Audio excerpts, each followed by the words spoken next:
Well, howdy, I can tell you I picked a hot night to film this video. Speaking of hot, there are some scenes that are of a raunchy nature and also scenes of violence in this collection of comics, so your discretion is advised. That said, welcome to part 1 of Ani-Ronpa, Agent of M.O.N. As the story goes, Ani-Ronpa had gotten tired of all the craziness going on at the Rift Cafe, and so she decided to take her husband and daughter away from all that and join Monster Ops Neutralization.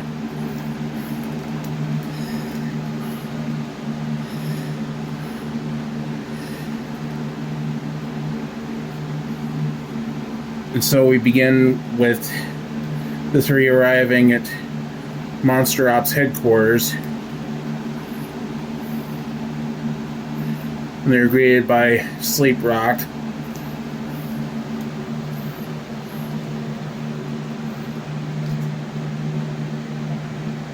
And catch a glimpse of a couple of his clones.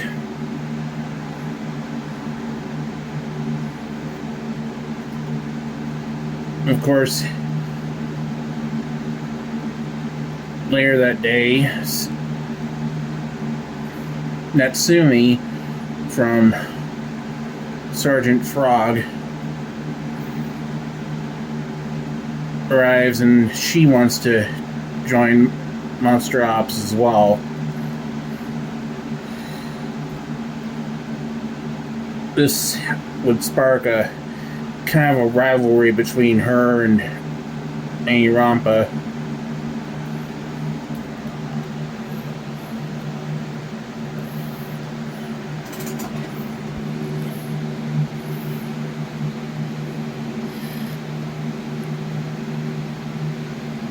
Of course,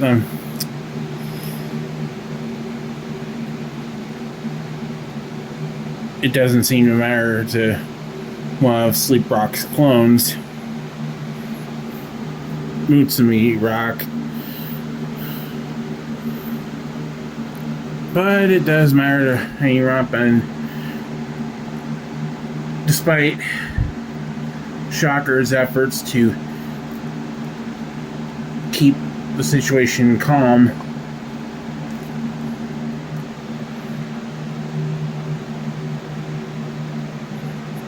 the two engage each other in a gorgeous Donnybrook.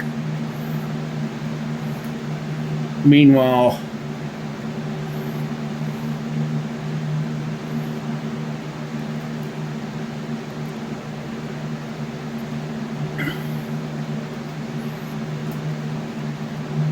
Luna, a bit down from her recent breakup with Vortex,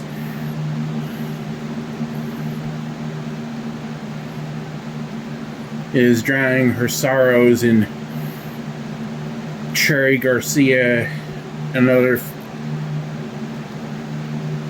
flavors.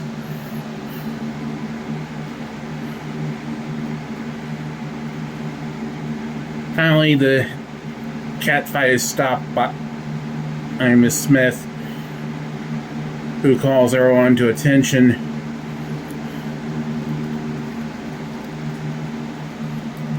because 3 rogue liminals are on the loose. Sorry about the glare from the overhead light, but can't be helped.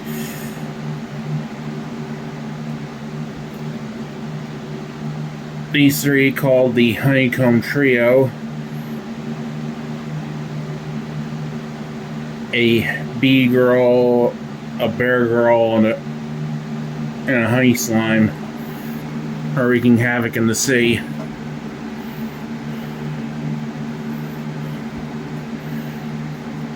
And so Ani-Ronpa and Natsumi are expected to work together on this case. Meanwhile, Koichi, aware of what Luna's gone through, decides to make a little pick-me-up in the form of a Hiroshi Raccoon plushie.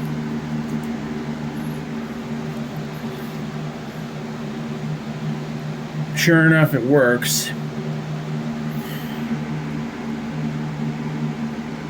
And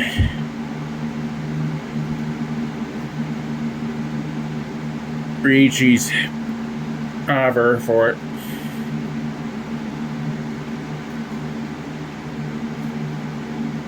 Meanwhile, Ani-Ronpa is using her detective skills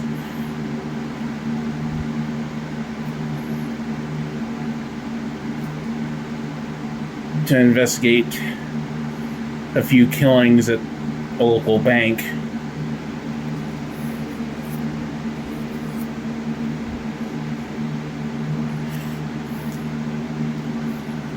Mostly the bank manager and the security guard.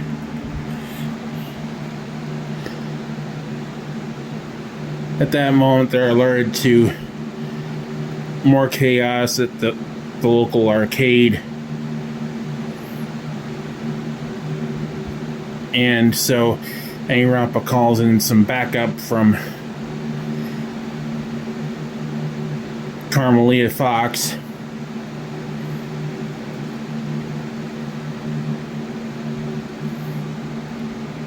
And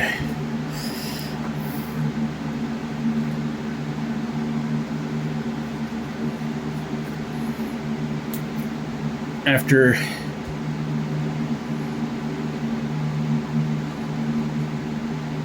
gifting one of his clone son and a plushie, Sleep Rock uses his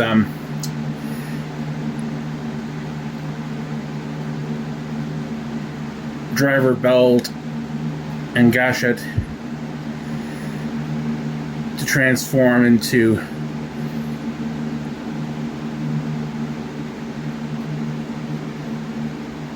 common rare postal rock,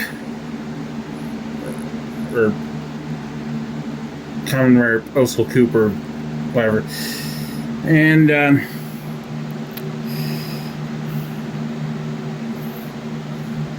he arrives just in time to fire a couple warning shots through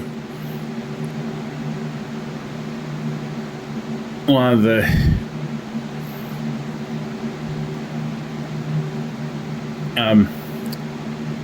through the honey slime.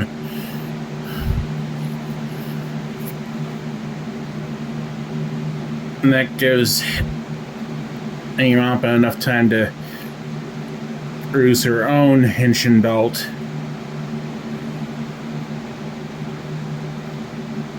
And she becomes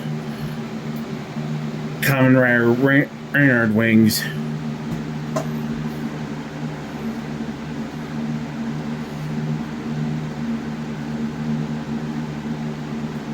Of course, Sleep Rock decides to level up and combine with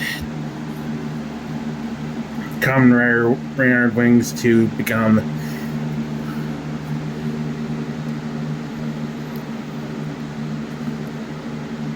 common rare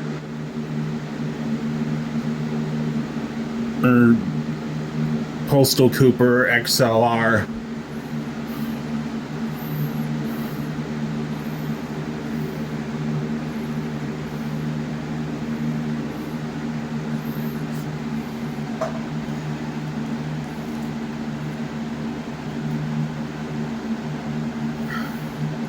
Sleep Rock's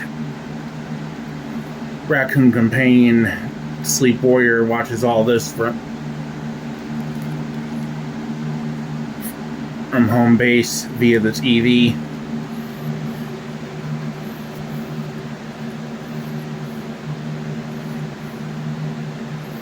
After the bear is subdued,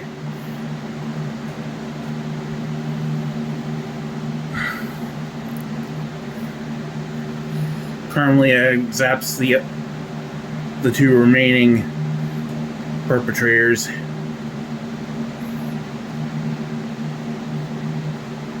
and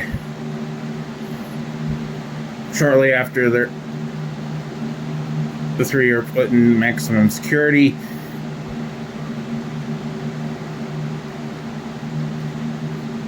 Ani-Ronpa and her family are finally able to settle in.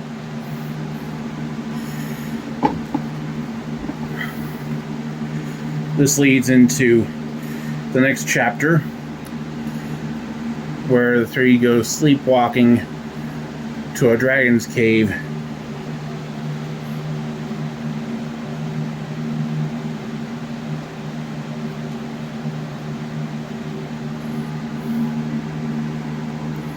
And the next morning,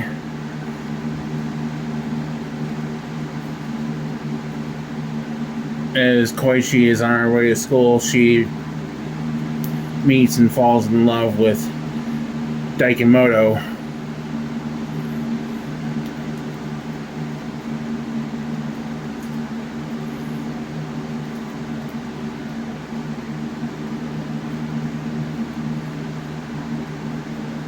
Ani-Ronpa and Koichi are overjoyed by this turn of events. And they're met by Doppel, the shapeshifter.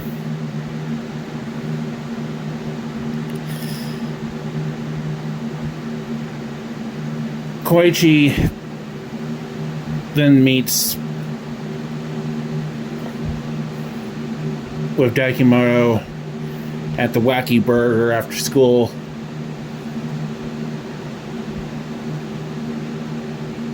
And her classmates from school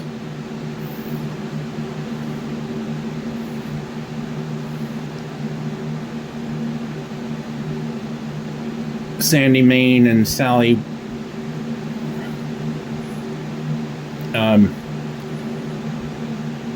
Benson meet up with them.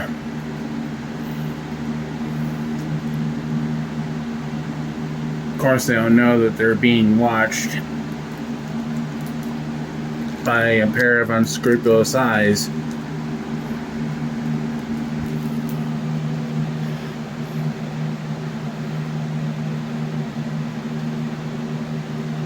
And without warning,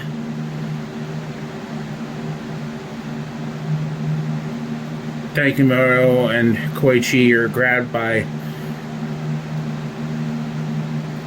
a group whom the two new classmates recognize as the Hell's Bells.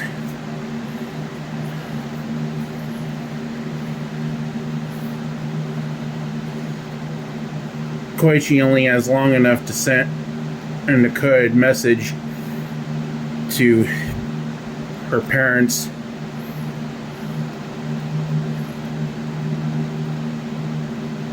and the code they all agree upon is something you would normally say out loud in real life.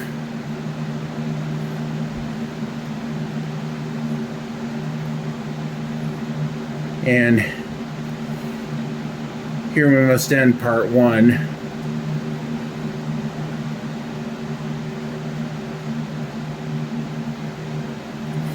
Let me know in the comments what you think.